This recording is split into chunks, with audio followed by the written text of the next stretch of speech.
Assalamualaikum Prof. Ivan. Waalaikumsalam warahmatullahi Alhamdulillah. wabarakatuh. Ya, Prof. Nur, Kita alhamdulillah. masih menunggu dulu Prof, baru 9 mahasiswa. Iya, Dari iya. Mbak Yunita ada 13 ya Mbak ya? Iya Bapak, ada 13. Oke. Ini masih saya Berarti hubungi. ada masih 4 lagi ya, Ya, teman-teman yang belum hadir. 1 menit ya Prof ya, kita tunggu. Ya, boleh. Setelah itu Kita mulai. monggo kita mulai. Mbak Yunita mohon tetap dipantau presensinya ya. Iya Pak, ini lagi dihubungin juga teman-teman.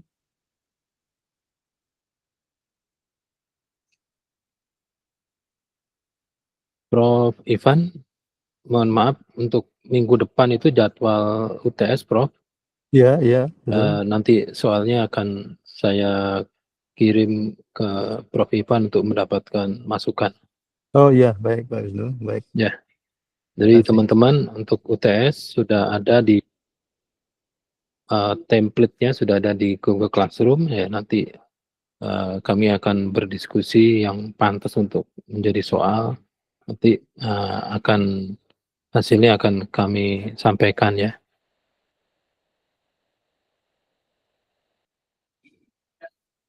Nanti soal-soal itu disimpan di Gmail atau gimana Pak Wisnu? Di Google Classroom, Prof. Oh, di Google Classroom. Ya, semua materi link YouTube itu ada di Google Classroom. Sebentar nanti saya undang Prof. Ivan untuk masuk di Google Oh iya. Classroom. Oh iya, iya. Terima kasih Pak Wisnu.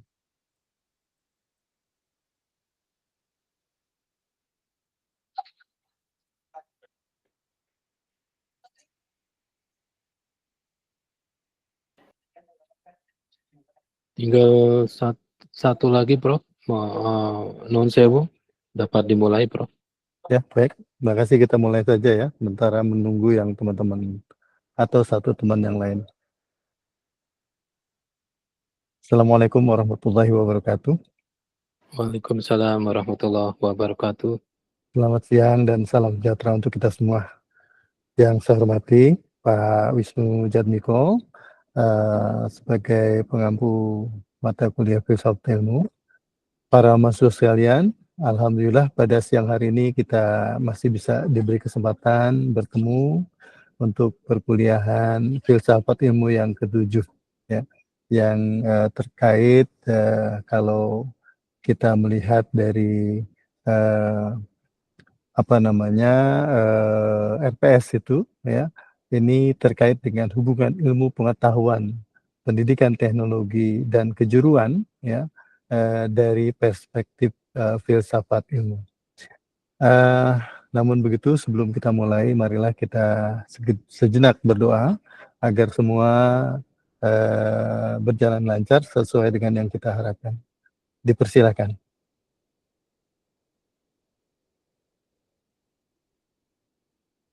Baik, terima kasih. Pak Wisnu, apakah ditayangkan seperti biasanya? Silakan Pak Wisnu. Saya nanti kita akan buka untuk diskusinya. Kan ada 2, Prof. Ivan. Ada 2 ya. Ada 2. Ini kan PTK dulu kelihatannya, Prof. Oh begitu ya. Oke, Ya, baik. mungkin mohon izin untuk Bapak dulu yang lebih Ya. relevan gitu. Monggo, Prof. Oh baik. Baik, terima kasih Pak Wisnu. Jadi para mahasiswa sekalian, hari ini kita ada 2 tayangan ya, yang mungkin ini akan sangat bagus sekali untuk para mahasiswa sekalian. Yang pertama akan kita melihat terkait dengan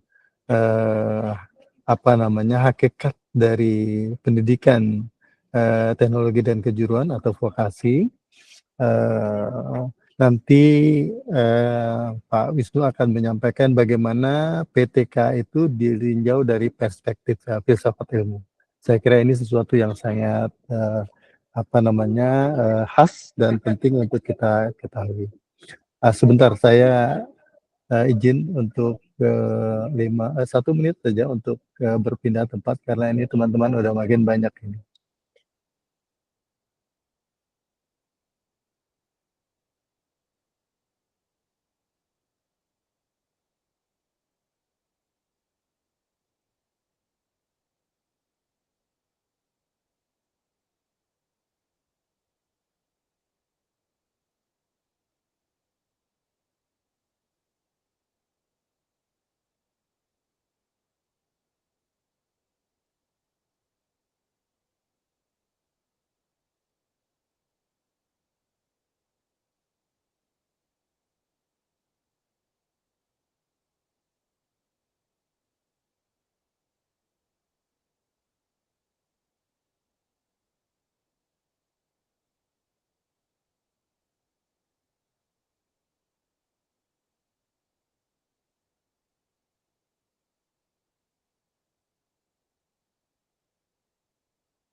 Ya, mohon maaf.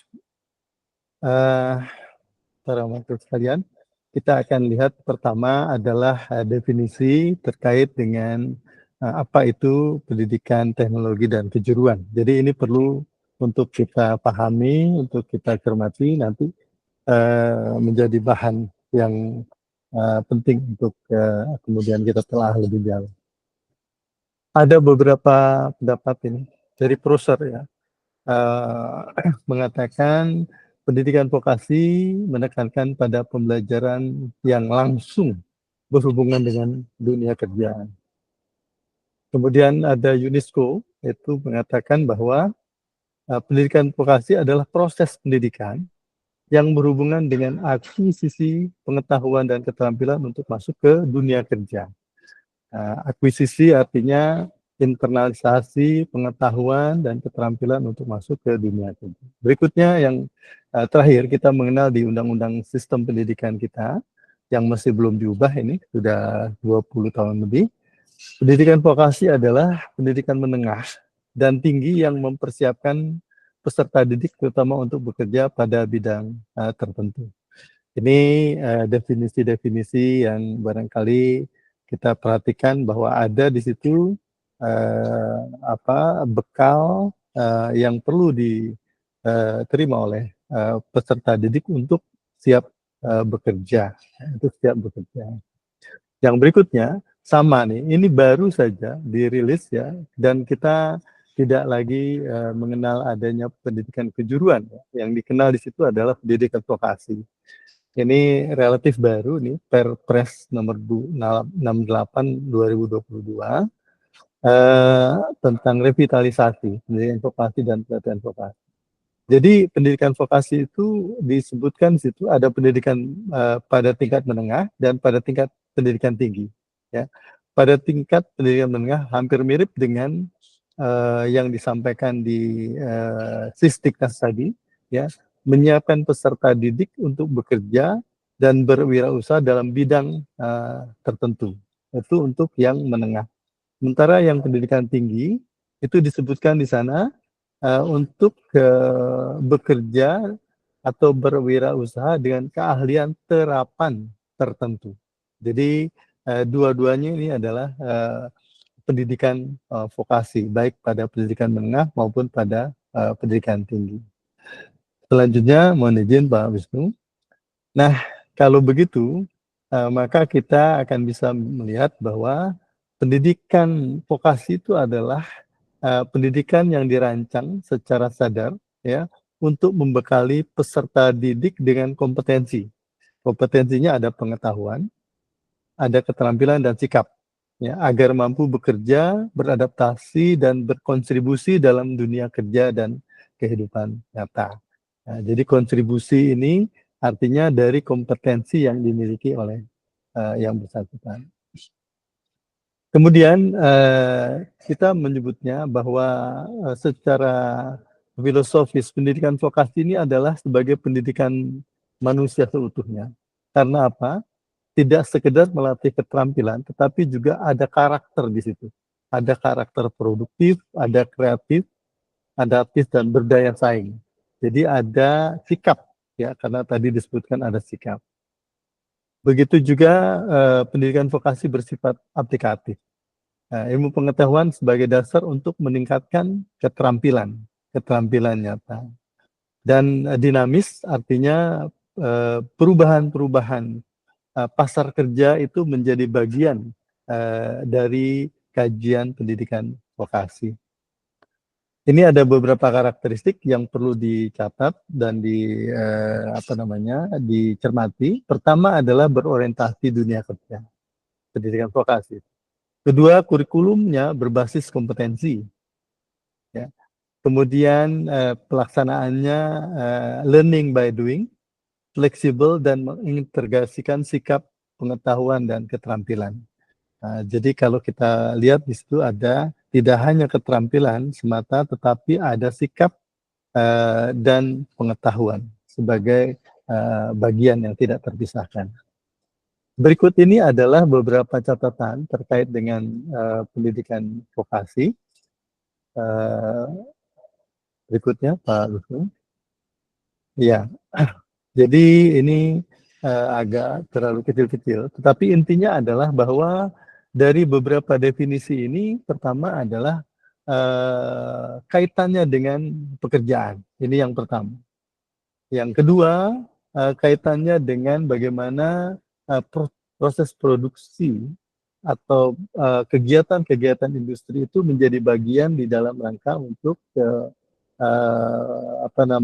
kajian dari pendidikan teknologi dan kejuruan ini, atau TVET lah, atau kita menyebutnya vokasi saja. Ketiga, tadi sudah disebutkan apakah itu di secondary, apakah itu di post secondary atau di tertiary. Artinya ada formalnya, ada non formalnya, ya, seperti pelatihan termasuk di dalamnya. Kemudian berikutnya adalah keterampilan itu selalu kaitannya dengan dunia kerja, ya, dunia kerja. Nah, yang berikutnya Pak Wisnu, mohon maaf. Ini ada catatan bahwa memberikan akses ke sumber daya pembelajaran seumur hidup bagi semua lapisan masyarakat. Artinya bahwa pendidikan vokasi ini sepanjang diperlukan oleh orang, manusia atau pekerja itu terus kemudian disiapkan. Jadi baik itu melalui reskilling, upskilling, dan seterusnya kalau di dalam aplikasinya. Dan barangkali di poin 9 itu yang penting, ya, kontribusi terhadap pertumbuhan ekonomi dan daya saing pekerja. Ya. Jadi pada ujungnya kalau produktivitas itu meningkat, maka pertumbuhan ekonomi itu menjadi terpengaruh atau berdampak kepada pertumbuhan ekonomi. Nah, para mahasiswa sekalian, struktur lama di dalam ketenaga kerjaan itu agak lebih kepada semi skilled manpower. Jadi lebih banyak di bagian bawah ini. Nah, kemudian kita lihat bahwa perubahan-perubahan tuntutan industri itu menuntut agar ada highly skilled, ya, semi profesional, profesional yang meningkat, ya, seperti halnya sekarang kita lihat bahwa kebutuhan teknologi misalnya itu sudah sangat masif dan tuntutan yang tidak harus akomodasi oleh pendidikan vokasi. Nah, ini kaitannya antara bagaimana pendidikan vokasi itu dibekali dengan skills yang tadi sudah disampaikan, bahwa ada skills, ada sikap, perilaku, dan juga pengetahuan yang tentunya akan saling kait-mengait. Nah sekarang bagaimana pendidikan vokasi yang kemudian tuntutannya? How it should be. Jadi seperti apa? Nah ini yang pertama yang perlu kita lihat adalah pertama adalah relevan. Ada prinsip relevan, ada prinsip visibility, dan ada prinsip efisiensi. Kita lihat yang disebut dengan relevan itu seperti apa. Yang relevan itu adalah bahwa keterkaitan antara luaran, tujuan, dan prioritas kebutuhan industri. Jadi itu relevan. Jadi kalau kita punya output, punya kemudian tuntutan atau demand, permintaan ekonomi, permintaan pasar sesuai. Ya, sesuai, maka itu yang kita sebut dengan relevan. Maka prinsip relevansi di dalam pendidikan atau di dalam pendidikan vokasi ini sangat penting untuk dijadikan pegangan yang pertama. Yang kedua adalah visibility, yaitu kompetensi yang dimiliki oleh lulusan dengan tujuan. Makanya tujuan pendidikan atau program learning outcome PLO itu menjadi satu hal yang perlu terus dievaluasi untuk bisa memberikan jaminan bahwa itu visibility-nya tetap tinggi. Yang terakhir adalah berkaitan dengan internal efisiensi. Kita tahu bahwa pendidikan vokasi itu tidak murah, ya. Artinya kalau dibandingkan dengan pendidikan akademik itu lebih kurang antara 2 sampai 3 kali cost-nya, biayanya. Maka dari itu efisiensi agar apa yang diperoleh hasilnya itu dengan input yang yang diberikan itu artinya perlu ada penguatan. Nah, ini sekarang kita akan melihat bidang kajian pendidikan vokasi. Ini kalau kita buat petanya, ya peta konsepnya banyak hal-hal yang perlu cermati. Nanti bisa dibaca satu persatu. Di sana, Pak. Di sana, Pak. Maaf. Yang pertama adalah landasan pendidikan vokasi. Hakikat pendidikan vokasi, nah ini yang nantinya barangkali akan banyak dibahas, tujuan dari pendidikan vokasi, perkembangan pendidikan vokasi, kemudian perbandingan antara pendidikan vokasi, akademik, dan profesi. Jadi ini adalah bidang yang perlu nantinya mendapatkan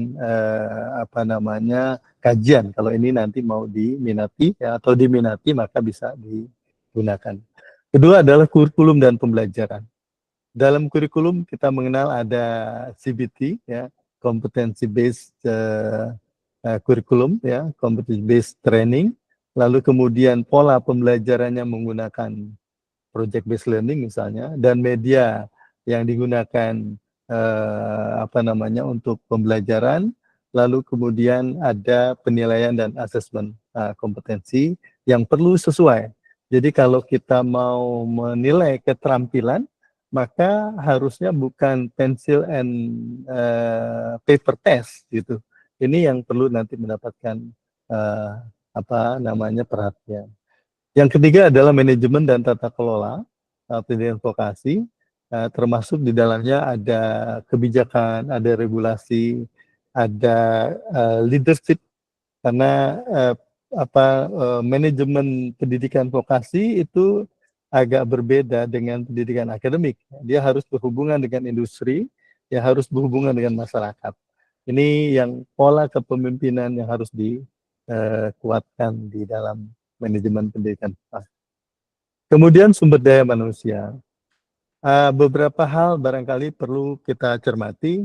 Saya pernah mengatakan bahwa di Malaysia itu kalau yang namanya pendidikan vokasi, instrukturnya itu dari industri, ya, dari industri, sehingga apapun yang perkembangan industri dan kemudian hal-hal yang terkait dengan perubahan-perubahan di industri itu akan segera masuk ke dalam dunia pendidikan, gitu, atau dunia sekolah. Tapi ini tentu berbeda dengan di Indonesia, ya, berbeda dengan Indonesia. Ada keterlibatan industri di dalam rangka pelaksanaan pendidikan vokasi. Kita mengenal kebijakan link and match, kebijakan dual system. Makanya perlu ada pendekatan belajar teaching factory, kelas industri dan seterusnya. Jadi ini adalah satu mendekatkan diri dengan dunia industri dan dunia kerja. Berikut terkait dengan clustering. Nah, ini clustering ini kalau kita rujuk kepada spektrum yang terakhir tahun 2024, ini ada 10 clustering untuk pendidikan vokasi, dari mulai teknologi konstruksi dan bangunan, teknologi manufaktur sampai dengan seni dan ekonomi kreatif. Berikutnya Pak Wisnu, ini terkait dengan evaluasi, kita punya ada pola penilaian, ada portofolio, ada penilaian yang berbasis kerja dan seterusnya. Itu adalah proses yang perlu dilakukan ya. Sampai kemudian sertifikasi kompetensi. Kita punya uji sertifikasi untuk kompetensi-kompetensi tertentu. Karena ini dituntut oleh industri karena ada pengakuan ya terhadap kegiatan-kegiatan di pendidikan vokasi, sehingga sertifikat kompetensi itulah yang nantinya bagian dari pendidikan, proses pendidikan yang dilakukan. Berikutnya, kita tentu melihat perubahan-perubahan yang terjadi di luar sana, di pasar kerja. Misalnya ada TVET, ada revolusi industri 4.0, society 5.0, ada green skills, sustainability, technopreneurship, ya. Kemudian model integrasi teknologi, kreativitas dan produktivitas itu seperti apa di dalam pendidikan vokasi. Ini adalah topik-topik riset yang masuk kategori inovatif di dalamnya. Berikut, ini daftar rujukan yang mungkin nanti bisa dijadikan pegangan. Nah, barangkali itu para mahasiswa sekalian terkait dengan dari mulai definisi sampai dengan apa yang mestinya dilakukan oleh pendidikan vokasi, dan nanti kita akan membahas dari perspektif filsafat ilmu.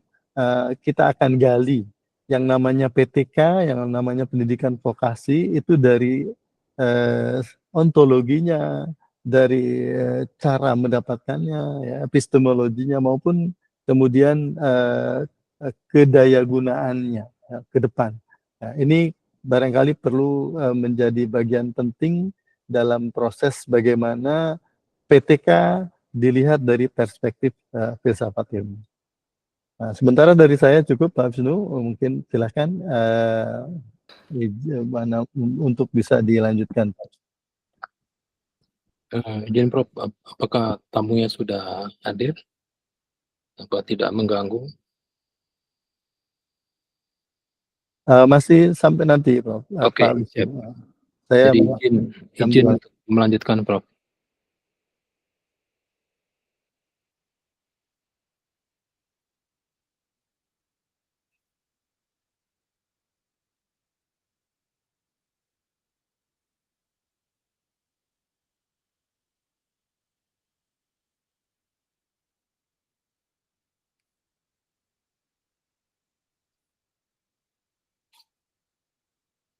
Sekali lagi izin, Prof, saya melanjutkan, Prof. Monggo, Pak. Monggo, Pak Wisnu, silakan. Ya, untuk teman-teman ini menguatkan dari paparan yang disampaikan Prof Ivan tadi. Jadi rasionalnya yang pertama adalah ilmu pengetahuan PTK ini bukan sekedar keterampilan teknis, tetapi mempunyai dasar filosofis ya.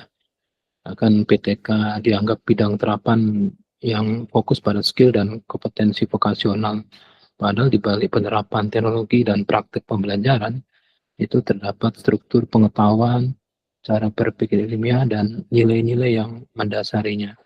Sehingga filsafat ilmu ini dapat membantu mahasiswa memahami landasan ontologis, jadi mencari hakikat realitas teknologi dan pendidikan, landasan epistemologi, cara memperoleh pengetahuan dalam PTK, dan aksiologis ya, nilai tujuan penerapan ilmu di masyarakat.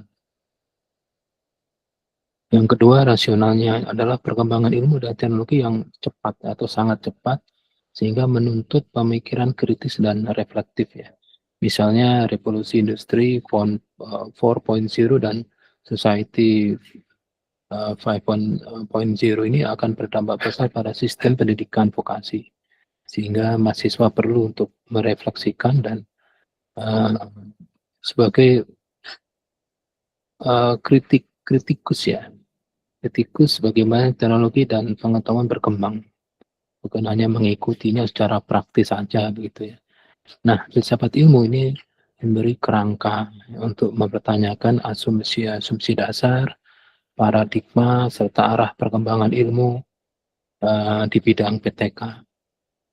Yang ketiga, PTK merupakan bidang interdisipliner yang memerlukan kejelasan paradigma keilmuan.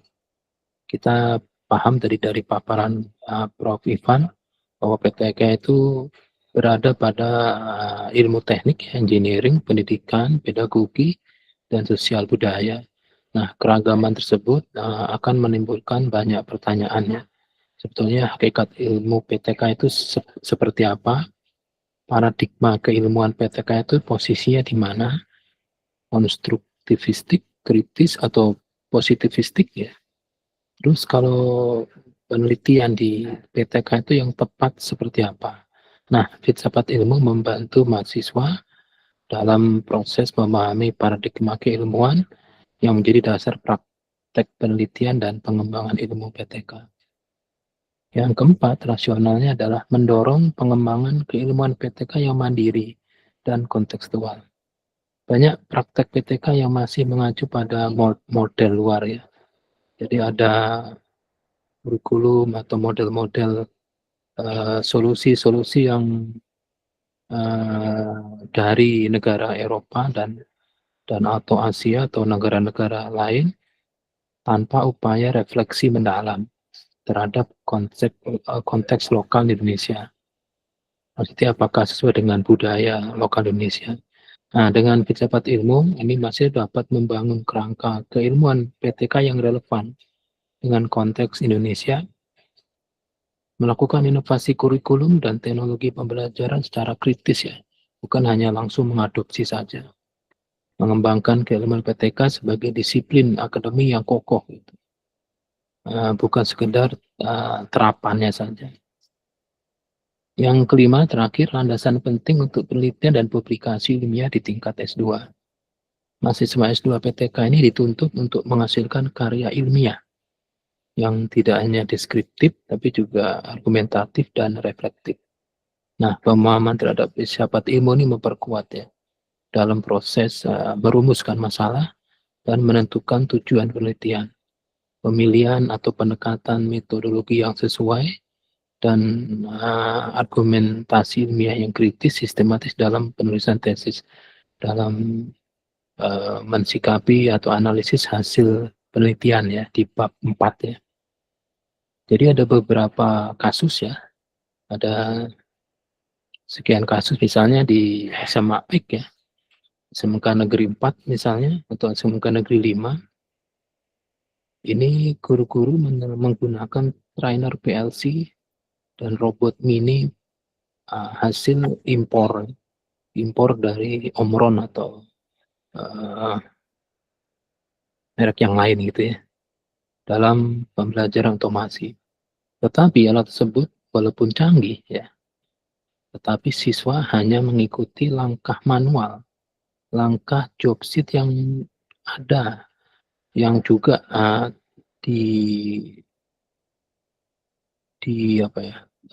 melekat embedded di trainer PLC tersebut tanpa memahami konsep kendali dan otomasi gitu. Jadi karena job sheet-nya, langkah-langkahnya itu betul-betul dibuat dengan nilai-nilai sosial budaya di negara asalnya, sehingga nanti misalnya kalau siswa SMK 4 atau 5 itu nanti menggunakan perangkat PLC yang berbeda, ini akan kebingungan gitu, karena konsepnya tidak paham. Nah, jadi penting untuk memahami bahwa hakikat teknologi itu sebagai sistem pengetahuan dan praktek, ya, transfer knowledge ya, sistem mentransfer pengetahuan dan keterampilan. Dan nanti hasilnya adalah ada nilai atau sikap, bukan sekedar alat. Dan secara ontologis teknologi tidak netral ya, karena teknologi yang dari negara luar negeri itu ya PLC, robot, mini itu memang dihasilkan dari mereka, dari sistem kebudayaan mereka. Sehingga mahasiswa S2 perlu belajar untuk melihat teknologi sebagai bagian dari ilmu yang hidup ya, dalam konteks sosial budaya, bukan hanya benda mati begitu. Misalnya kasus epistemologi, perdebatan pendekatan penelitian dalam PTK. Dalam seminar tesis ya, 2 mahasiswa S2 PTK itu berdebat. Mahasiswa A itu menganggap penelitiannya ini harus eksperimen kuantitatif karena mirip dengan penelitian teknik. Sedangkan mahasiswa lainnya lebih memilih pendekatan kualitatif etnografi untuk memahami budaya kerja bengkel di SMK 26 misalnya. Nah, perbedaan menjadi perdebatan kusir tersebut sebetulnya mencerminkan adanya perbedaan paradigma epistemologis, menggunakan konstruktivistik atau positivistik. Nah, PTK sebagai bidang indisipliner perlu ruang untuk memahami berbagai cara memperoleh pengetahuan sesuai hakikat masalah yang diteliti, yang dirumuskan dalam rumusan masalah. Dengan dasar filsafat ilmu, masih dapat mengambil posisi epistemologi secara sadar dan mempunyai argumentatif yang rasional. Untuk kasus aksiologis, ini nilai dan tujuan penggunaan teknologi. Misalnya beberapa satuan pendidikan itu menerapkan sistem face recognition untuk presensi guru, tendik, dan siswa dengan alasan efisiensi. Pada akhirnya setelah sebulan diterapkan, ini muncul masalah privacy ya, karena wajah itu kan menjadi hal yang masuk di ranah privacy, keamanan data. Ya. Sekarang kita tahu bahwa untuk masuk ke suatu aplikasi perbankan, itu wajahnya harus ada treatment-treatment tertentu, dan nanti ada penolakan dari guru. Nah, artinya teknologi dalam pendidikan tidak hanya dinilai dari segi efisiensi, begitu ya, tapi juga harus memasukkan nilai-nilai kemanusiaan, etika, dan tujuan pendidikan. Secara aksiologis, mahasiswa S2 PTK perlu menilai dan mengkritisi penerapan teknologi yang ada di sekitar teman-teman agar tetap selaras dengan nilai-nilai pendidikan nasionalnya. Untuk kasus paradigma keilmuan PTK, ya, identitas keilmuan yang kabur ya. Jadi misalnya saat merancang kurikulum PTK Prodi S2, ini beberapa dosen yang mengikuti revitalisasi kurikulum itu sering bingung ya. Mungkin beberapa dosen yang newbie gitu ya, menentukan struktur mata kuliah. Apakah lebih menekankan pada aspek teknik, engineering, atau banyak pedagogik atau manajerial, karena terlalu banyak muatan-muatan lokal yang harus dimasukkan, dipadatkan, padahal SKS-nya sudah ada ketentuannya. Jadi akibatnya kurikulum jadi tambal sulam tanpa arah keilmuan yang jelas. Nah, kegiatan atau kasus atau fenomena tersebut itu menunjukkan pentingnya kesadaran paradigma keilmuan. Melalui filsafat ilmu, dosen dan mahasiswa dapat merumuskan posisi PTK sebagai ilmu terapan dengan basis teknik dan pedagogi atau sebagai bidang keilmuan tersendiri ya, yang karakteristiknya unik. Jadi misalnya di Kerajaan Padang itu S2 PTK-nya unik dengan yang ada di misalnya di kerajaan yang di sini begitu ya. Terus ada juga kasus kontekstualisasi lokal ya, menghindari copy paste teknologi luar, termasuk juga kurikulum dari luar ya. Sebuah program pelatihan otomasi industri diadopsi dari Jerman secara mentah-mentah. Namun banyak materi yang tidak cocok dengan kondisi industri lokal di Indonesia, sehingga walaupun kompeten, tapi alat-alat yang dikuasai itu tidak ada di Indonesia gitu, sehingga lulusannya sulit untuk terserap. Nah, fenomena tersebut menunjukkan pentingnya refleksi filosofis untuk mengkontekstualisasikan ilmu. Jadi teman-teman mahasiswa perlu mengembangkan pendekatan lokal yang berakar pada realitas sosial budaya Indonesia, bukan sekedar mengimpor paradigma luar tanpa kritik. Ya. Boleh mengimpor, tapi setelah ada program atau proses rasionalisasi lah misalnya seperti itu. Kasus penelitian tesis ya, ini ketidaksesuaian metode dengan paradigma. Nah ini banyak terjadi di prodi saya ini, pendidikan teknik elektronika. Seorang mahasiswa melakukan penelitian pengaruh penggunaan simulator Arduino terhadap kemampuan berpikir kritis siswa. Namun dalam mengambil data, ini hanya menggunakan instrumen skala Likert sederhana. Likertnya hanya 4 ya, bukan 7 atau 11. Sehingga mahasiswa tersebut kesulitan ya saat mengikuti SUP. Ditanya tentang paradigma penelitiannya. Ini bukti bahwa landasan filsafat ilmu dalam merancang metodologi yang konsisten dengan paradigma penelitian. Jadi mahasiswa S2, teman-teman perlu memahami hubungan yang erat antara paradigma, pendekatan, metode, dan instrumen penelitian. Jadi kalau paradigma salah, pendekatnya pasti salah, metodenya salah, yang jelas instrumen penelitian juga salah. Jadi kesimpulannya, ilmu pengetahuan dalam bidang PTK tidak dapat dipahami sebagai kumpulan teknik dan keterampilan teknis, tetapi sebagai bidang keilmuan yang memiliki dasar ontologis, epistemologis, dan aksiologis yang khas ya. Melalui perspektif filsafat ilmu, mahasiswa dan peneliti PTK dapat memahami hakikat realitas teknologi dan pendidikan, ontologi ya, sehingga tidak terjebak pada pemandangan teknis semata. Mampu menentukan dan mempertanggungjawabkan cara memperoleh pengetahuan, epistemologi ya, yang sesuai dengan karakter masalah PTK yang interdisipliner.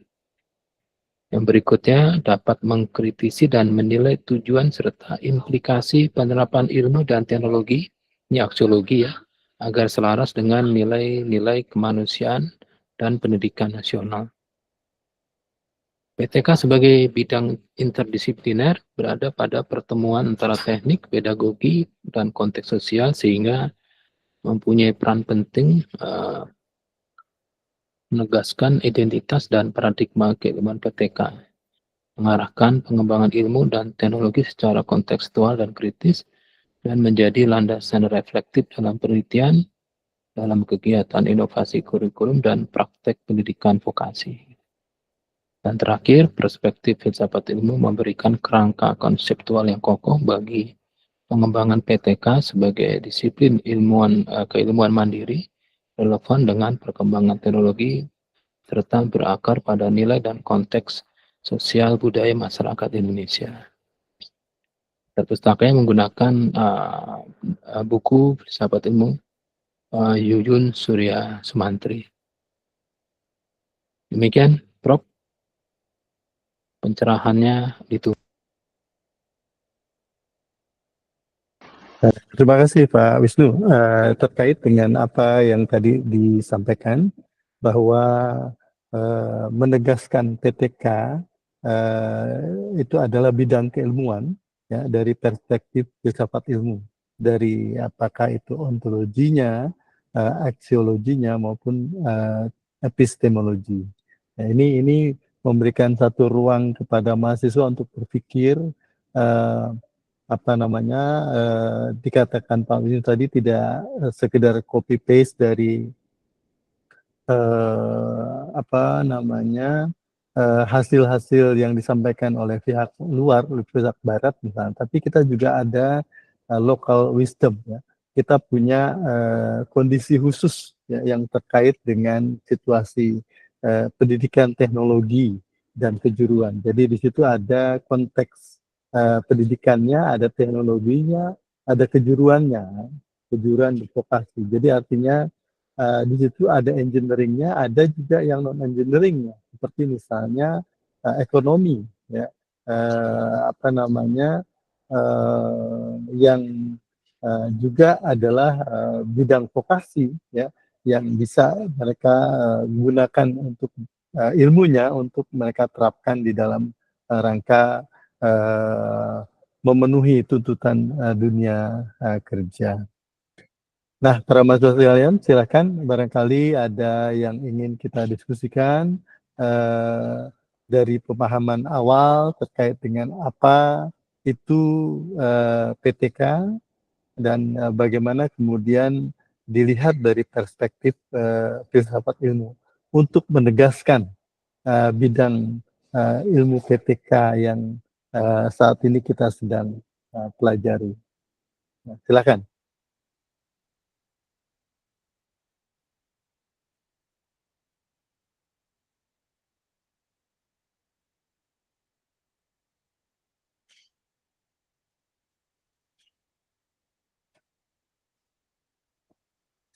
Ya, enggak, silakan para mahasiswa untuk kita diskusikan.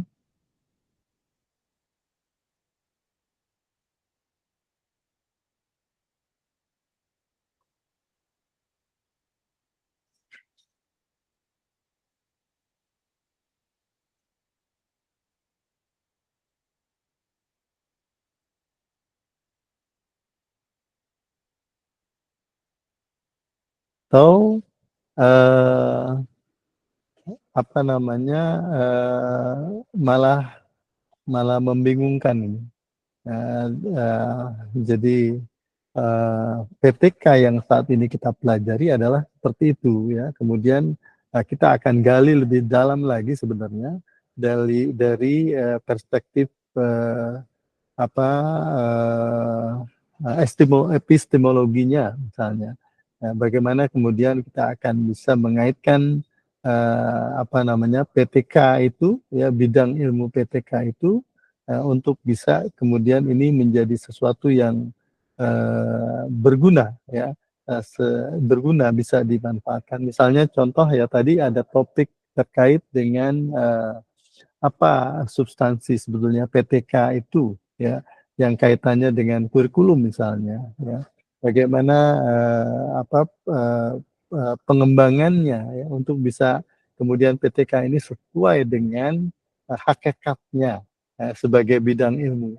Ini kan menjadi catatan-catatan penting ini ya. Apakah kita sudah melihat ini sesuatu yang sesuai, memadai misalnya, ataukah bagaimana proses pembelajarannya itu. Misalnya kalau dari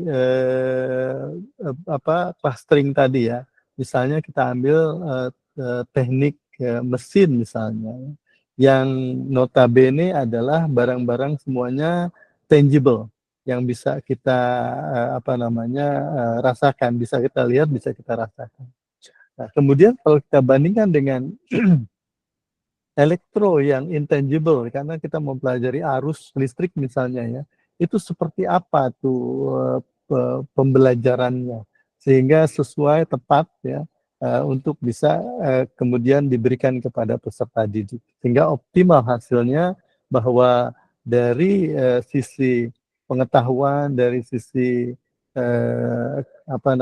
keterampilan, juga dari sisi sikap ya, bisa kemudian lulusan yang disebut dengan bidang program keahlian ya, kalau di dalam PTK itu disebutnya, itu bisa dikuasai dengan baik. Gitu. Silakan. Saya mengundang kalau ada yang mau ditanyakan, disampaikan. Silakan. Silakan Mas Rizky.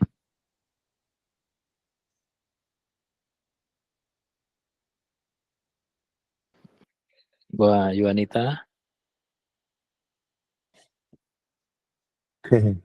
Mbak Yuni mungkin.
Ada yang mau bertanya?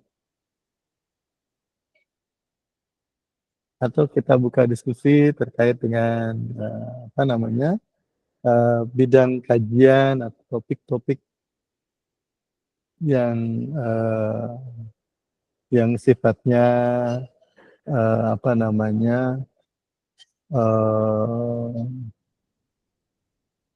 penting, urgent ya, untuk dikaji agar apa namanya dari perspektif aksiologi ini tentu akan memberikan kedayagunaan ya apa kebermanfaatan atau dampak gitu. Seperti saya katakan tadi, contoh yang paling sederhana misalnya saya berpikir misalnya kalau orang belajar tata boga misalnya, itu kan barangnya semua tangible ya, barangnya semua ada ya. Itu apakah sama nggak ya cara belajarnya, cara prakteknya dengan mereka yang bidang ilmunya intangible ya, seperti elektronika begitu ya. Lalu kemudian juga pemrograman misalnya di TK, nah, seperti itu.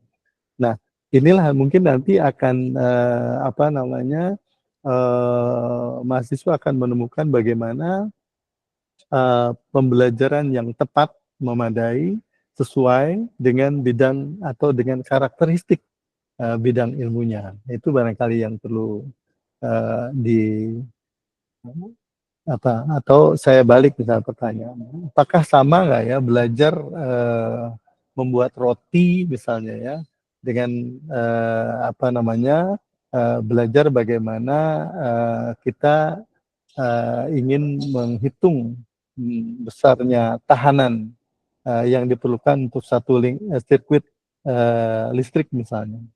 Jadi yang satu adalah tangible, yang satu intangible nih, ya kan? Bagaimana kita memberikan semacam apa namanya pendapat ini? Apakah pembelajarannya perlu sama atau pembelajarannya tidak perlu sama? Kalau sama alasannya, kemudian kalau tidak sama alasan seperti apa? Ini kan artinya bagaimana kita mencoba menggali untuk mendapatkan mungkin model pembelajaran misalnya.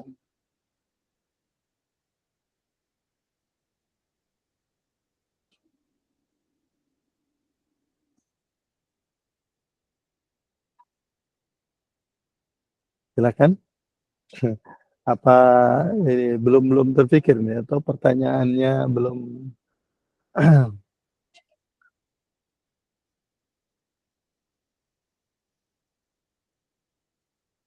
Ya, contohnya tadi ya, roti misalnya.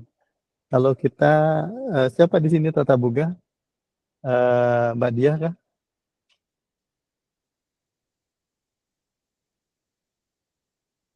Ya, yang di tata boga siapa? Mbak Yuni atau siapa? Mbak Anjani kah?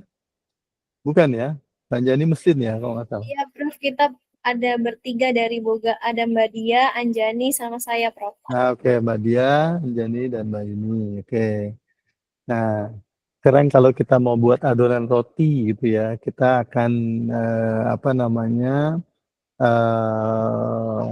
gunakan takaran tertentu gitu ya. Kalau takarannya itu lebih sedikit atau kurang sedikit, akibatnya apa ini? Mungkin rotinya nggak mumbul bahasa apa ya? Bahasa Mengembang. ilmiahnya apa? Mengembang gitu kan. Bisa jadi dia tidak mengembang.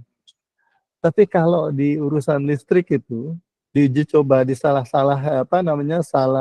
memberi arus itu tahanan bisa kebakar tuh. Ya, atau mungkin lampu bisa kemudian meledak dan seterusnya. Jadi ini sesuatu yang barangkali membedakan antara dua bidang ilmu yang dengan pembelajaran yang sama, misalnya seperti itu. Ini kan bisa memberikan semacam, ternyata kalau di bidang ilmu di teknik elektronika misalnya ya, itu perlu ada semacam latihan-latihan yang sifatnya drilling misalnya, ya, untuk bisa memberikan penguat atau sebelumnya harus punya pengetahuan yang cukup untuk bisa mempraktekkan satu rangkaian kelistrikan. Ini contoh saja itu. Tapi kalau di yang tangible seperti halnya tadi di tata boga misalnya bisa menggunakan trial and error misalnya seperti itu. Ini satu hal yang barangkali untuk bisa kita menggali hal-hal yang perlu di dalam rangka melihat dua bidang ilmu yang berbeda itu.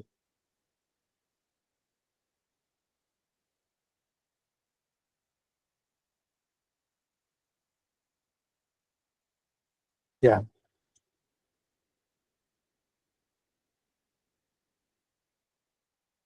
Pak Wisnu, ini saya sudah mengundang teman-teman tapi belum ada yang nyangkut ini.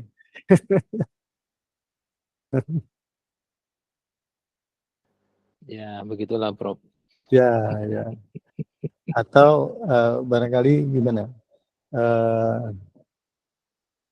Saya tadi izin sebelumnya sama Pak Wisnu ini mau mendampingi terus, tapi saya ada kegiatan yang bersamaan gitu ya. Saya mohon izin betul ini, minta maaf.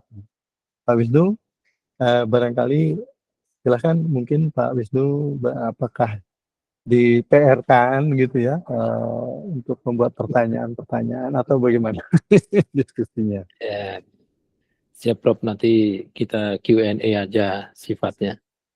Ya, ya. Jadi teman-teman, gimana Pak, sudah ada pertanyaan? Izin Prof. Nah, silakan Mas Rizky. Mas Rizky. Izin Prof. Dan Pak Wisnu izin nanya tentang tadi kan sempat disampaikan itu ada menghindari copy paste teknologi luar ya Pak. Sedangkan teknologi yang di Indonesia sendiri itu kan rata-rata kita mendapat referensi dari luar ya Pak. Nah, bagaimana sih kalau yang teknologi yang seperti apa gitu yang teknologi yang seperti apa gitu yang maksudnya yang diperbolehkan atau yang bisa diterapkan atau memang itu harus diuji cobakan semua, dalam arti kalau kita pengen coba teknologi dari luar itu kita uji coba dulu baru tahu hasilnya ini bisa diterapkan atau tidak, atau memang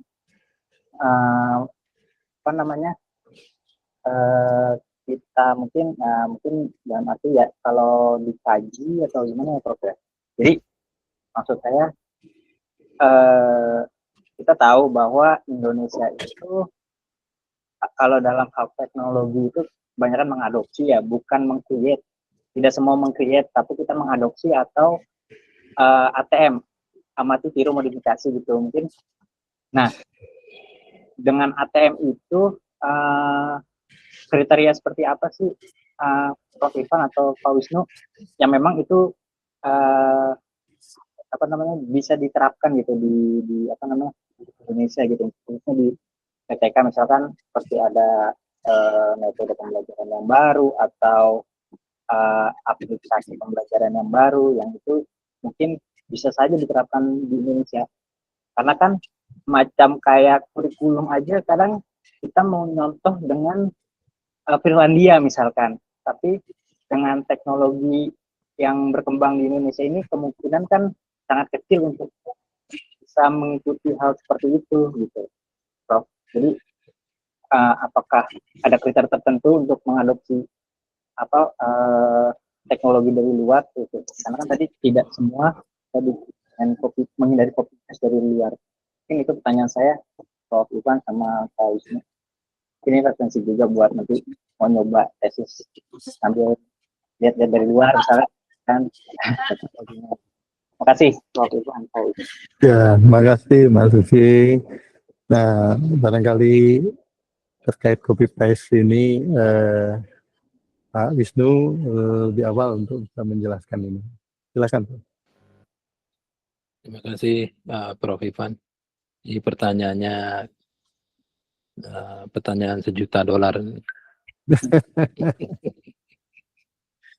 Jadi sebetulnya kalau di kerajaan ya, Mas Rizky pasti tahu posisinya ya. Jadi kalau pimpinan atau yang maharaja itu sudah bahwa kita akan kedatangan gitu ya, kedatangan teknologi baru. Ya kalau sudah seperti itu ya kita menyelamatkan kebijakan pimpinan. Tapi teknologi luar, di luar UNJ, bukan hanya di luar kerajaan ya, di luar kerajaan termakan di luar kerajaan Samudra Pasai dari Tiongkok dan sebagainya, itu bukan untuk ditolak ya, atau ditelan mentah-mentah gitu, tapi untuk dipelajari, disesuaikan, dan kemudian dikuasai gitu. Dengan pendekatan kritis, adaptif, dan berdaulat. Maksudnya. Jadi teknologi luar itu justru dapat menjadi peluang untuk kemajuan bangsa. Gitu. Jadi misalnya yang pertama ya, tidak menolak mentah-mentah itu maksudnya kita juga tidak menerima secara buta. Pahami teknologi luar itu dari sisi konteks sosialnya, budayanya, dan kebutuhan lokal. Kalau di kerajaan ini berarti kebutuhan teknologi yang baru datang ini apakah sesuai dengan kebutuhan di rakyat di kerajaan ini gitu. Lakukan evaluasi apakah teknologi tersebut benar-benar dibutuhkan hanya karena tren gitu, karena tren saja.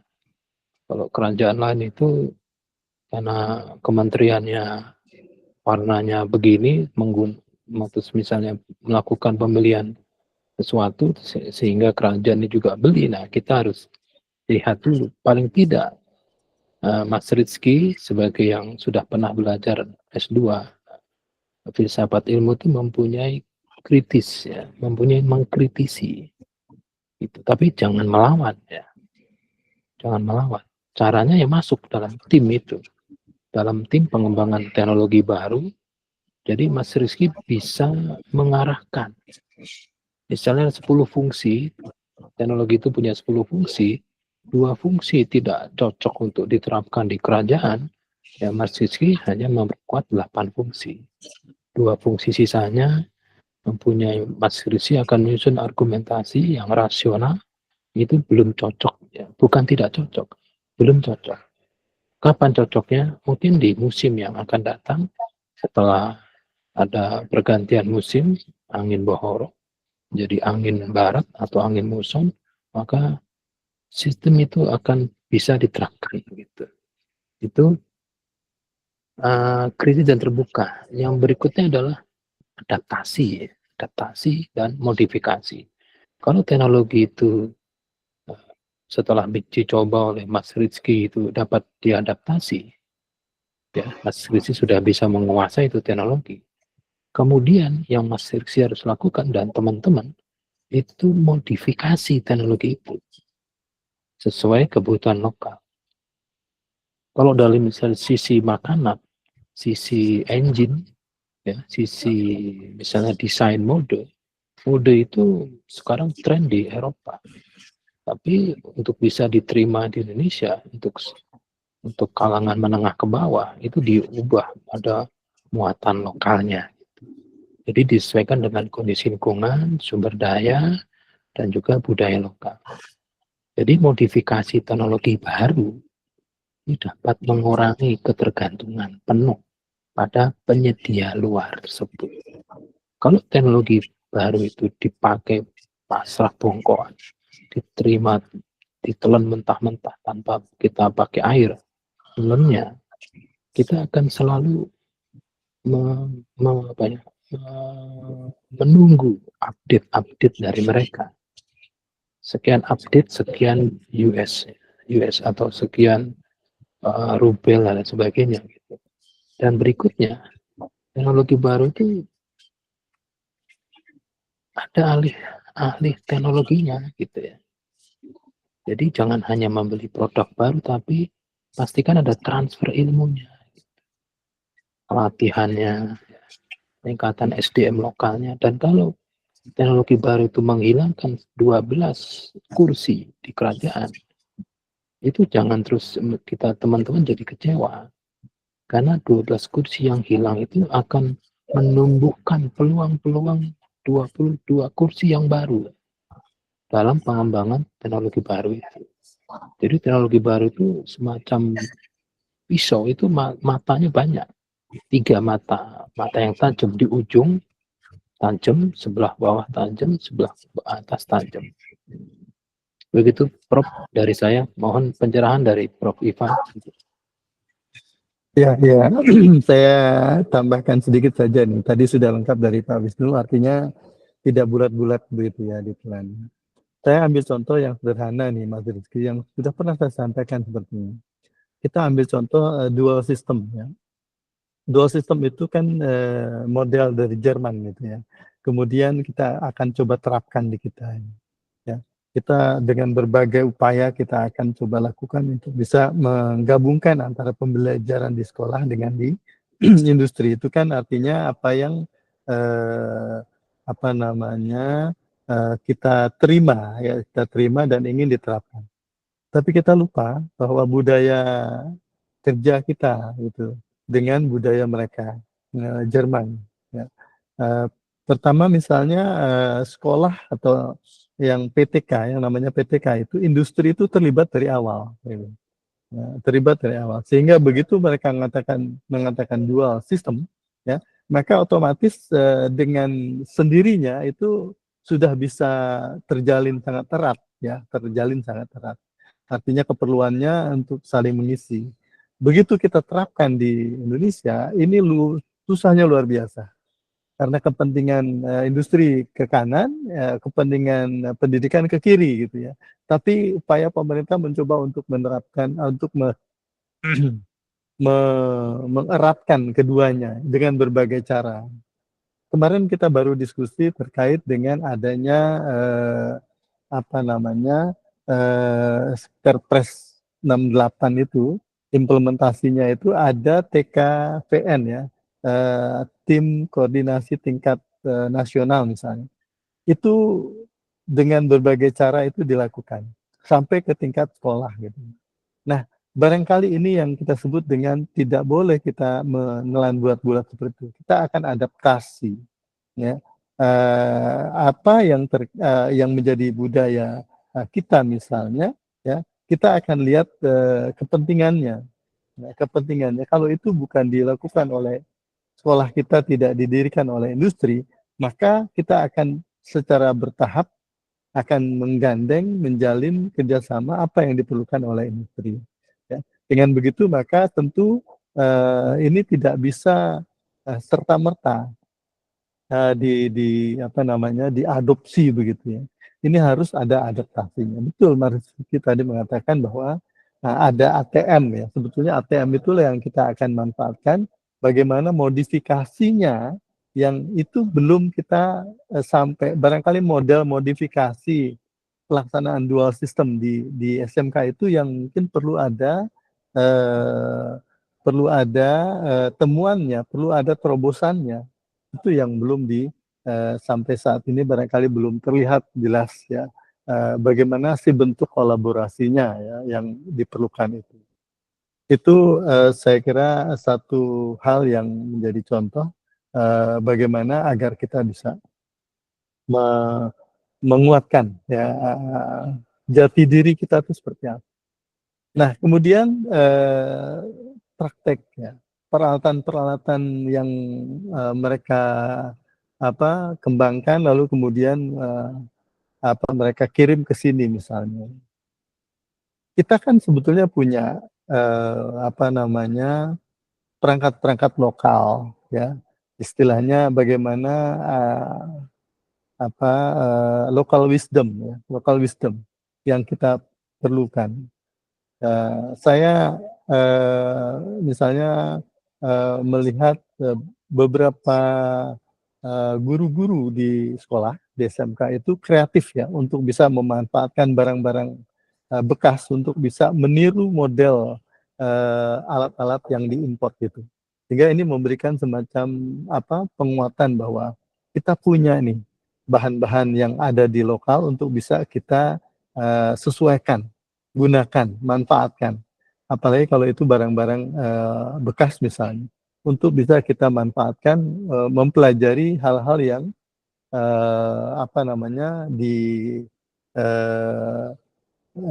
dikembangkan di luar sana. Jadi artinya ada inisiatif, ada adaptasi ya, bukan adopsi, ya.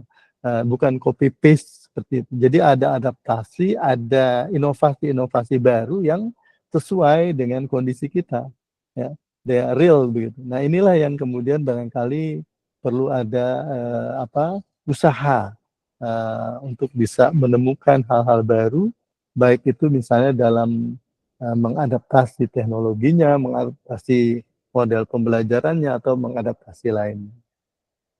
Saya kira local wisdom atau semangat dalam negeri yang dimaksud tadi oleh Pak Wisnu itu bisa kemudian diwujudkan di dalam pengembangan pembelajaran di PTK. Saya kira itu dari saya dan para mahasiswa sekalian. Saya mohon izin ini saya tidak sampai selesai mengikuti perkuliahan ini, Pak Wisnu. Saya lagi minta maaf, saya izin. Siap, Prof. Ada kegiatan lain. Terima kasih atas perhatiannya. Assalamualaikum warahmatullahi wabarakatuh. Waalaikumsalam warahmatullahi wabarakatuh. Insya Allah lancar acaranya, Prof. Terima kasih. Oke, teman-teman melanjutkan. Tadi Mas Rizky itu bisa jadi topik tesis ya, evaluasi program ya, dari buku pedoman penulisan tesis ya teman-teman. Di kerajaan itu bisa teman-teman download ya. Buka S2 PTK FT-UNJ, S2 atau ft.unj.ac.id. Itu nanti di kanan bawah itu bisa di-download buku pedoman penelitian tesis ya. Di situ yang nomor sekian itu ada lampiran sistematika penelitian evaluasi program. Kalau evaluasi program itu kualitatif ya. Misalnya evaluasi program magang di SMK, nggak usah di SMK ya, di unit yang ibu yang teman-teman sekarang sedang bekerja, itu bisa dilakukan. Dan kalau evaluasi program itu kan kualitatif ya, artinya hasilnya adalah, kesimpulannya itu, kalau evaluasi program itu yang mau dievaluasi apanya, ya, ada inputnya, prosesnya, outputnya ya. Ada banyak. Kalau mau semua dilihat, yaitu ya jangan ibaratnya dalam kata rakus ya. Wong prosesnya saja sudah bisa bikin lulus gitu ya. Kenapa semuanya dievaluasi gitu? Kalau kalau prosesnya saja sudah bisa dilakukan gitu. Nah, nanti kalau evaluasi program itu ujiannya itu seperti bicara di warung kopi karena penguji itu tidak mempunyai kekuatan karena kekuatan itu hanya semua dimiliki oleh peneliti. Peneliti kalau di kualitatif itu yang mendominasi. Kebenarannya kalau kualitatif itu pasti benar karena kualitatif. Berapa umur sapi yang sedang makan 100 meter di ruangan tempat kita rapat ini, ya kalau kualitatif ya tanya ke sapinya, sapi umur berapa, 2 tahun, nah, itu pasti benar. Kalau kuantitatif kita pakai teori, ingat hasilnya adalah peluang. Ada peluang kebenaran. Jadi, tapi hasil kualitatif itu hanya benar di posisi tempat penelitiannya. Jadi apakah kurikulum program pendidikan teknik elektronika S1 di FTUNJ itu sudah benar itu didefinisikan, ya dilihat produknya. Kalau produknya itu dari dari angkatan 2018 itu dari 90 orang, 80 sudah lulus. Nah, berapa persen dari 80 itu yang terserap bekerja? Kalau 70 bekerja jadi tentara, ya berarti ya tidak benar programnya itu, karena programnya itu kan dibuat untuk dapat supaya lulusannya itu terserap di dunia akademik dan di institusi swasta tentang elektronika. Tapi 80%-nya bekerja di pemerintahan sebagai anggota TNI. Ya, itu ya tidak benar programnya. Mungkin programnya lebih tepat kalau mencetak lulusan yang dapat bekerja sebagai tentara. Banyak ini analogi saja ya teman-teman.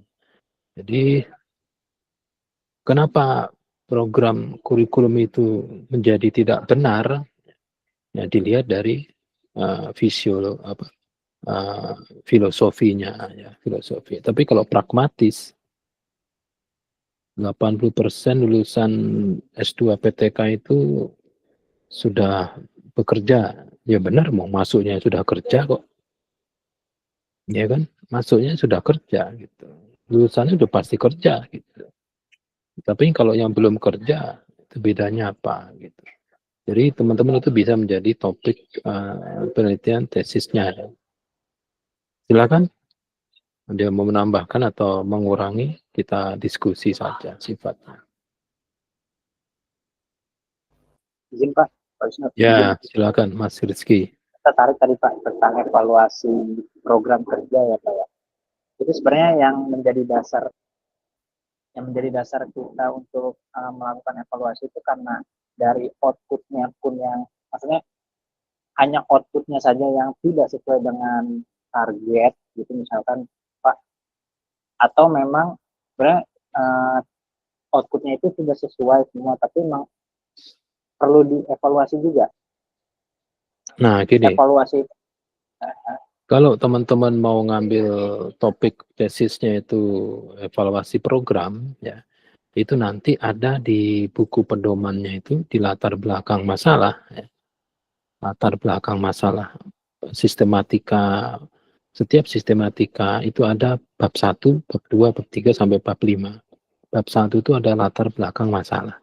Nah, yang ditulis di latar belakang masalah untuk sistematika penelitian tesis dengan fokus penelitian evaluasi program adalah kondisi saat ini.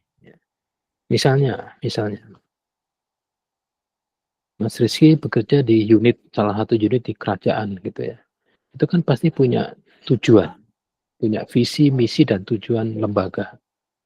Tujuan lembaga itu sampai ada 7 gitu ya.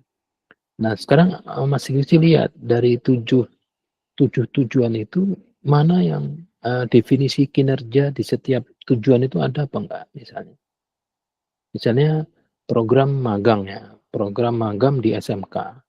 Definisi program magang di SMK itu disebut berhasil, itu apa? Misalnya ada 7 indikator. Nah, itu teori ya. Nah, faktanya 10 kali atau 10 semester di SMK Negeri 26 melakukan program magang, itu hasil yang diperoleh dari semua kegiatan itu semua tidak menguatkan 7 indikator tersebut. Program magang untuk meningkatkan A dari peserta didik, tapi setelah 10 kali program itu dikerjakan, itu nilai A itu tidak meningkat gitu. Jadi seharusnya program magang itu kan secara teorinya meningkatkan A, itu teori, tangan kiri teori ya. Tapi kenyataannya program magang itu tidak meningkatkan A. Secara teori harusnya meningkat, tapi secara prakteknya itu tidak meningkat. Nah ini ada masalah gitu, kesenjangan. Misalnya senjangan itu kalau traffic light nyala hijau, itu kan secara teori jalan. Loh ini kok hijau kok berhenti gitu loh setengah jam. Nah itu masalah. Masalah itu adalah adanya kesenjangan antara yang seharusnya dengan faktanya. Seharusnya magang itu kan meningkatkan A, B, C, D dari peserta didik. Tapi kenyataannya A, B, C, D itu tidak meningkat. Nah ini ada kesenjangan apa? Sehingga perlu adanya evaluasi program. Jangan-jangan program itu sudah tidak perlu gitu loh. Atau kalau perlu tujuannya sudah berubah. Kenapa? Ingat ya teman-teman, tujuan semua program itu kan merubah manusia. Nah, manusia itu kan terkait dengan budaya masing-masing. Nah, kalau manusia terkait dengan budaya, ya tujuan program itu seharusnya setiap tahun itu diubah, disesuaikan gitu loh. Kecuali kalau mesin, gitu ya. Program remap mesin, ya. Program misalnya mengembangkan atau merapikan hasil mesin dalam dalam desain itu, apa yang ada di kepala itu oleh mesin itu dapat direalisasikan. Nah, itu kalau mesin tidak berubah gitu. Itu Mas Rizky ya. Jadi filosofisnya itu ada di latar belakang masalah. Jadi jangan sampai latar belakang masalah itu tidak dianalisis dengan filsafat ilmu gitu. Nah, nanti kalau sudah latar belakang masalah sudah benar, baru merumuskan masalah. Jadi rumusan masalah itu bagaimana, apakah program magang di SMK Negeri 26 sudah dapat dikategorikan dapat meningkatkan ABCD, tanda tanya. Nah kalau gitu nanti mulai metodologi penelitian bagaimana gitu. Dikumpulin dah tuh 10 semester yang telah lulus mata pelajaran magang itu dianalisis hasil sebelum setelah magang itu dampaknya apa, bekerja di mana dan seterusnya gitu. Nanti baru disimpulkan. Gimana Mas Rizky, sudah lebih jelas? Dan teman-teman bagaimana analogi-analogi ini bisa membuat Anda jadi semangat ya, mudah-mudahan, karena dengan nanti kalau metodologi penelitian ya tinggal diteruskan saja gitu.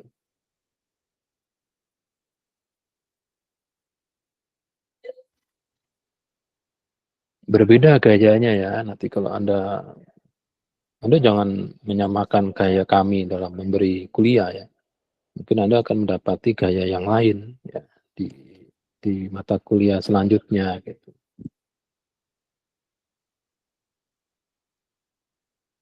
Silakan. Kalau enggak ada pertanyaan yang lain, silakan Mas Rifki ditambahkan atau yang Mbak Lia, silakan. Iya, Assalamualaikum Nah, Prof. Waalaikumsalam. Tanya tentang yang slide aksiologis, Prof. Kan dalam perspektif aksiologis, sejauh mana penggunaan teknologi seperti face recognition mencerminkan tujuan pendidikan nasional sebagaimana tercantum dalam Undang-Undang Nomor 20 Tahun 2003 tentang Sisdiknas, Prof. Ya, yang menjadi pertanyaannya apa, Bu Lia? Tadi kan di slide tentang filsafat ada tentang perspektif aksiologis, Prof.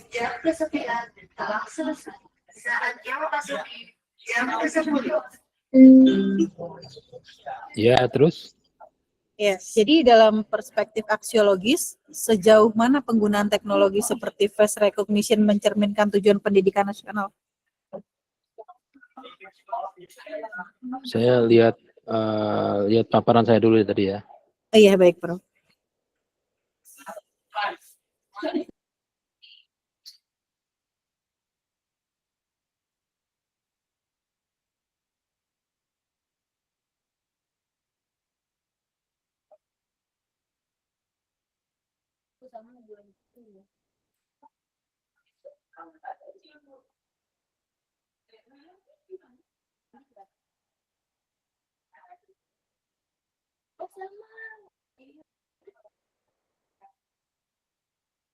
Jadi teman-teman itu ada sudah tahu ya face recognition ya, itu lebih baik dibandingkan pakai sidiknya jari atau jarinya sidik ya. Jadi kalau di tempat Ibu Lia ini absensinya pakai apa, Bu? Absensinya pakai aplikasi dari BKN, Prof. Yang dilihat pakai Face sidiknya jari recognition. atau wajah? Wajah ya? Di wajah. Wajah ya, oke. Kalau wajah itu pada saat Ibu Lia mendaftarkan wajah Ibu ke aplikasi, itu menggunakan hijabnya itu dipakai atau tidak dipakai? Dipakai, Prof. Dipakai ya, oke. Sekarang kalau wajah itu kenapa ya? Coba kita analisis dulu ya ontologinya. Mengapa ada presensi menggunakan face recognition? Ibu Lia paham kenapa menggunakan face recognition?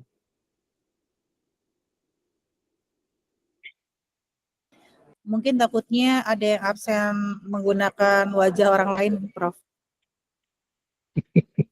Bukan. Oh, bukan. Bukan. Jadi gini, kenapa menggunakan face recognition? Itu karena menggunakan model yang lain itu banyak fraud. Fraud.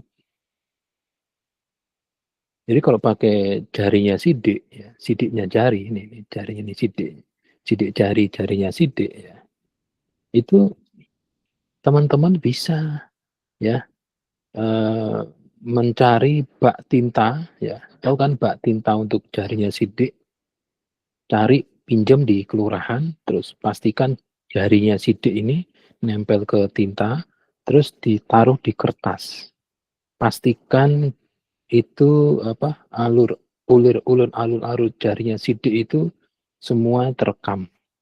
Setelah itu di-scan atau difoto menggunakan DPI yang tinggi 300 DPI ya. Terus itu dikirim ke Tokopedia. Salah satu penjual Tokopedia. Nanti Tokopedia itu akan membuatkan jari-jarian yang ujungnya itu persis dengan yang dikirim. Nah, nanti setelah bayar, Topet itu akan mengirimkan jari yang ujungnya itu jarinya sidiknya Bu Lia. Nah, nanti jari itu dites, ya.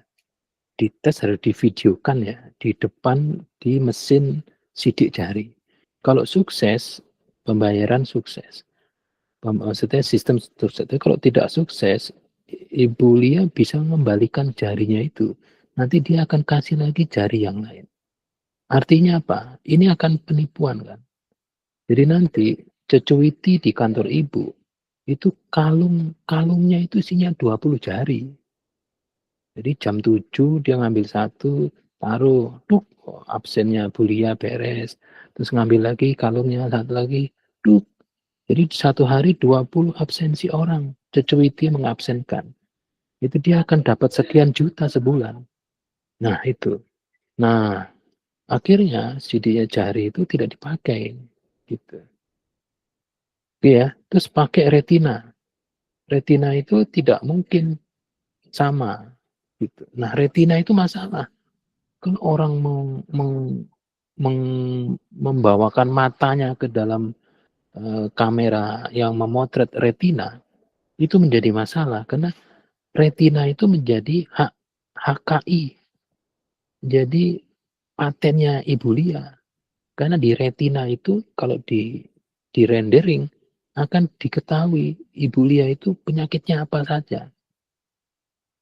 Ada penelitian dengan retina itu orang bisa tahu penyakitnya apa saja. Sehingga waktu ada presensi menggunakan retina mata, itu retensinya tinggi. Wah, ini kami harus dibayar ini karena kami ini memberikan data. Nah, akhirnya dicarilah face recognition, face face muka Ibu Lia itu difoto oleh mereka tuh Bu, ya kan Bu? Ibu tahu nggak dampaknya face recognition ini?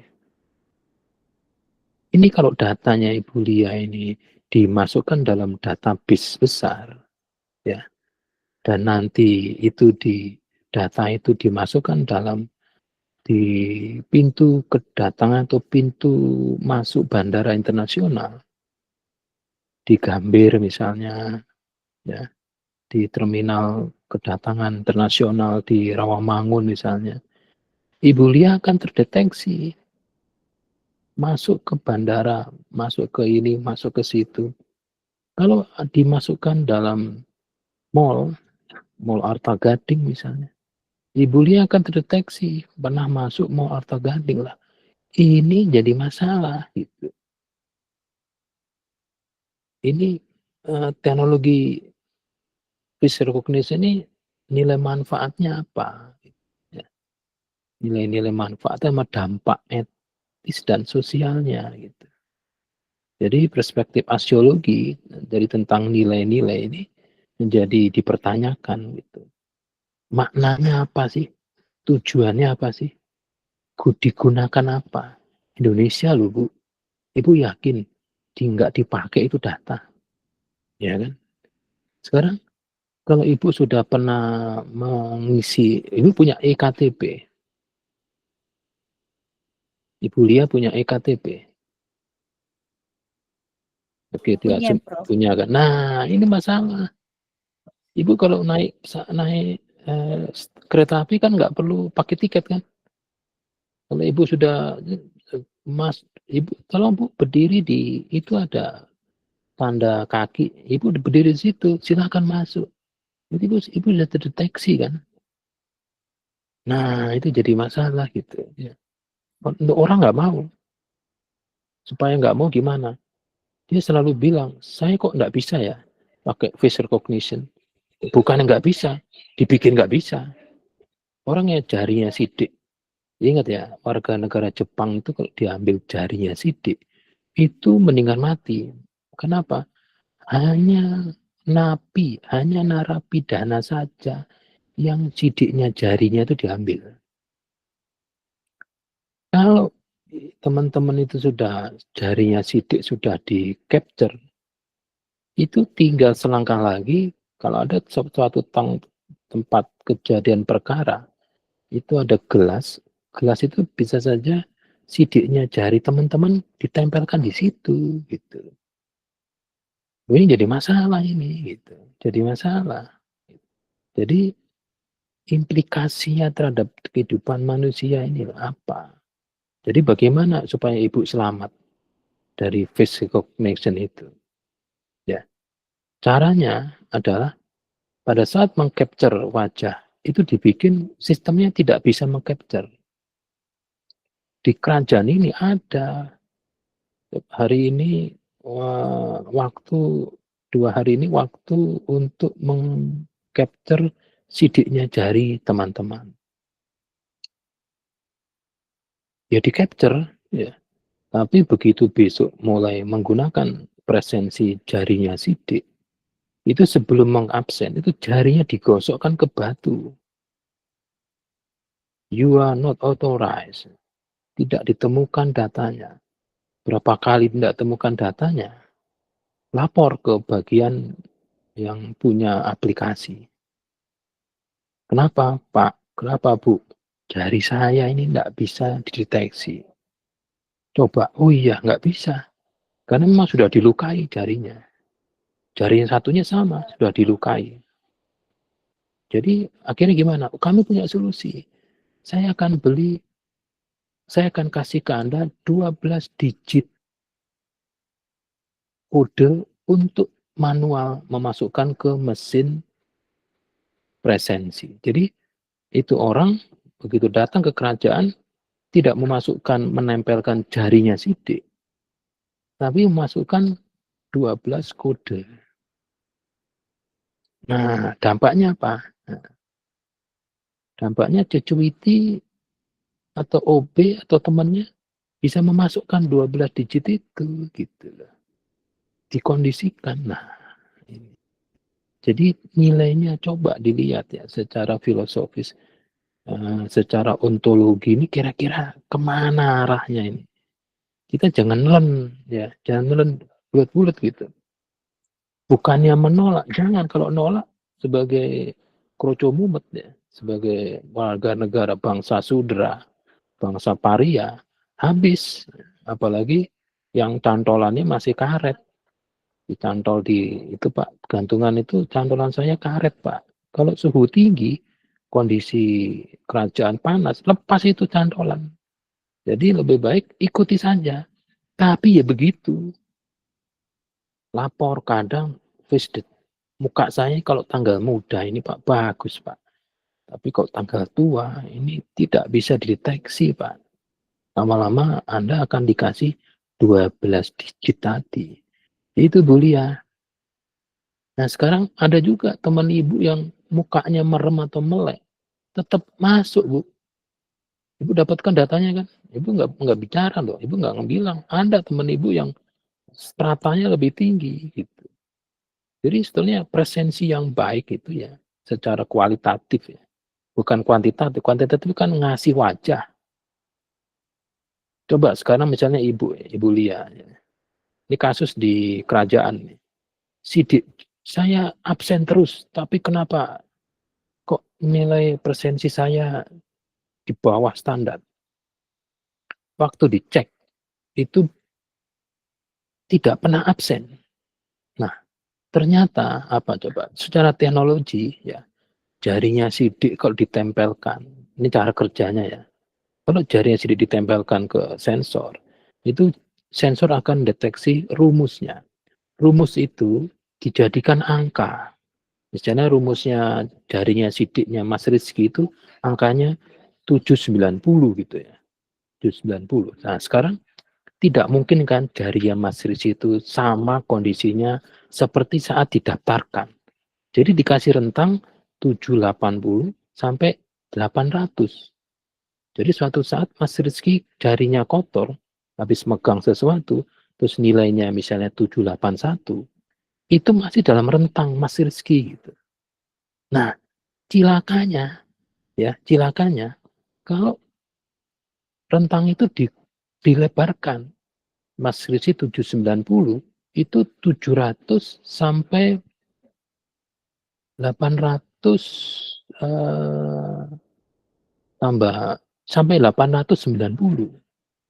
Jadi kalau Mas Rizky jarinya itu di antara 700 sampai 890 itu akan masuk. Nah, yang jadi masalah begitu Mas Rizky kasih jarinya itu 710 itu punyanya temennya, warga Gunung Kawi.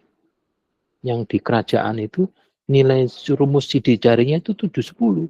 Ya berarti Mas Rizky itu ngajak jalan-jalan jarinya itu yang diabsenin itu temennya. Jadi temennya yang absen, Mas Rizky nggak absen gitu loh. Kuliah, paham tuh?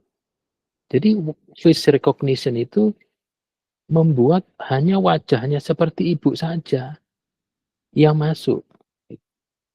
Sehingga teknologi itu akan lebih bagus kalau diterapkan di tempat yang wajahnya Ibu Lia itu cuma satu.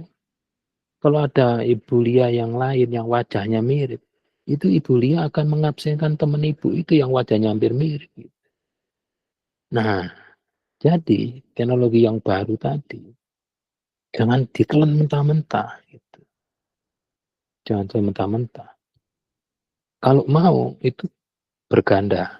Ada double. Ya kalau mau absen yang benar ya di depan pimpinannya. Gitu. Itu membuat budaya kerja baik. Kita datang jam 6, pimpinannya sudah ngopi di depan di kantor. Begitu kita datang, kita hormat, oh, udah datang, bagus, kuliah bagus. Nah, itu memberi contoh gitu. Nah, kita masuk jam 7, Bendoro Raden, Ajeng Raden Mas itu masih main golf di sana, Cibubur gitu. Jadi itu ya, Bulia ya, aksiologi. Semua sistem baru dilihat aksiologinya, nilainya. Jadi jangan ditelan mentah-mentah, kita harus berpikir kritis. Kira-kira ini apa? Ini buat apa? Atau jangan-jangan mau menghilangkan sesuatu. Kalau ada teknologi baru, itu kaum konservatif yang tidak mau ada perubahan, itu nyanyi duluan. Nyanyi duluan. Supaya apa? Ya supaya tidak semua teknologi itu gampang diterapkan. Misalnya apa Bu Lia, yang teknologi yang baru yang di tempat Ibu, yang baru dari luar negeri yang diterapkan misalnya, ada nggak? Ada freezing ya, lagi freezing. Misalnya Mas Rizky, ada nggak teknologi baru yang diterapkan di unit Mas Rizky? Kalau biasanya sih itu Pak, sistem informasinya sih Pak. Nah, kira-kira kenapa itu diterapkan? Berarti kalau ada penerapan teknologi baru, itu ada masalah sebelumnya. Nah, kira-kira teknologi baru itu untuk menyelesaikan masalah itu. Nah, peluangnya ada apa enggak? Peluang yang membuat kita menjadi berbahaya apa? Itu ya, teman-teman ya. Jadi kalau menggunakan EKTP harus siap ya, EKTP. Teknologi misalnya kartu yang ada tanda apa itu sinyalnya tap ya, tap card itu bahaya itu. Sekarang orang tuh tidak perlu mencuri uang secara langsung, tapi cukup menempelkan alatnya tuh ke pantatnya teman-teman. Pantatnya itu diasumsikan ada dompet, dan dompet itu diasumsikan punya kartu yang ada yang keyless itu sudah bisa melihat nomornya, selesai. Saya pernah jalan ke suatu bandara ya, di kerajaan di luar kerajaan Mataram sini. Itu begitu masuk ke suatu lokasi, toko, itu tokonya ngomong gini, pakai bahasa lokal ya, intinya selamat datang Tuan Bapak Jatmiko, silakan berbelanja di toko kami. Itu begitu saya ngambil coklat, itu langsung bunyi, rekening Pak Jatmiko di handphone saya, itu sudah berkurang. Loh, siapa yang ngambil duitnya gitu. Nah, itu saya kembalikan lagi, balikin lagi gitu. Nah, coba kalau ya coba dompet saya nggak bawa, ya nggak bisa masuk, nggak bisa ngapa-ngapain gitu. Itu sudah menerapkan teknologi zaman kuno, zaman kuno. Sekarang coba ya, pintu itu kalau mau dibuka itu harus pakai kartu. Itu sebetulnya secara ontologi dan epistemologi dan aksiologi, itu intinya pengen tahu siapa sih yang buka pintu ini. Karena di pintu itu nanti ada sensor untuk membaca kartu. Nah, kartu itu kalau pakai kartu name tag, ya. Jadi bisa tahu hari ini yang masuk ini siapa gitu. Udah pernah ke gedung E kan? Gedung E di kementerian. Itu lantai 1 sampai lantai 20. Setiap lantai itu security-nya cuma duduk cantik. Begitu kita keluar lift mau masuk, itu security-nya bilang gini, "Saya tidak bisa membukakan karena kartu saya tidak bisa buka. Mau ketemu siapa? Kalau Anda sales ya nggak bisa ketemu siapa-siapa, hanya masuk lift, ya nanti keluar lift ya nanti keluar lagi, masuk lagi lift." Tapi kalau karyawan di situ, karyawan di lantai 17 misalnya, ya bisa masuk karena hanya bisa membuka pintu lantai 17. Lantai 1 ke lantai 17 nggak bisa, tapi sekjen kementerian dari kerajaan bisa masuk kemana-mana. Begitu. Silakan teman-teman, kalau ada yang mau komentar lagi, nyerempet juga nggak apa-apa. Ya. Sudah jam 14.41. Bu Yuanita sudah selesai ya, jam 14 ya. Jadi teman-teman mohon melihat Google Classroom, nanti ada soal UTS ya. Soal UTS-nya sedang menunggu validasi dari Prof. Ivan ya. Nanti akan segera diupload di Google Classroom. Itu waktu mengerjakannya diakhiri sampai minggu depan. Minggu depan tuh ya kalau sekarang tanggal berapa nih? 13 ya, tambah 7 tanggal 20 berarti ya. Ya, benar ya Bu Yuanita ya. Hari Senin Iya, minggu depan. Jam 23.59 ya. Jangan sampai telat, jadi masih punya waktu banyak. Ya. Itu ada petunjuk mengerjakan UTS-nya.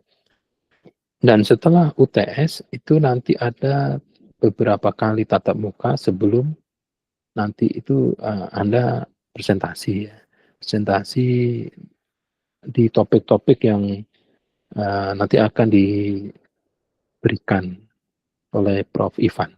Topik apa saja, silakan Anda melakukan presentasi, dan nanti hasil presentasi itu jadikan tulisan, nanti tulisannya dijadikan buku untuk satu kelas ya.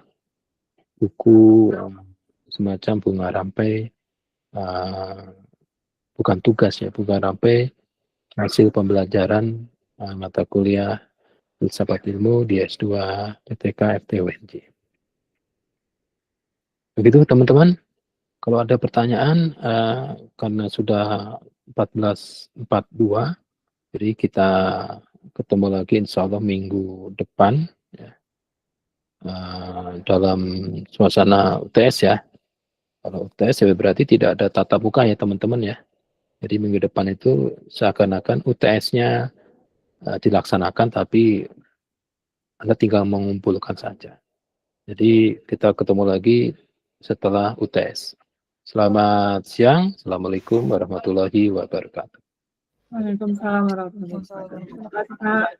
Terima kasih, Pak. Terima kasih, Pak. Terima kasih.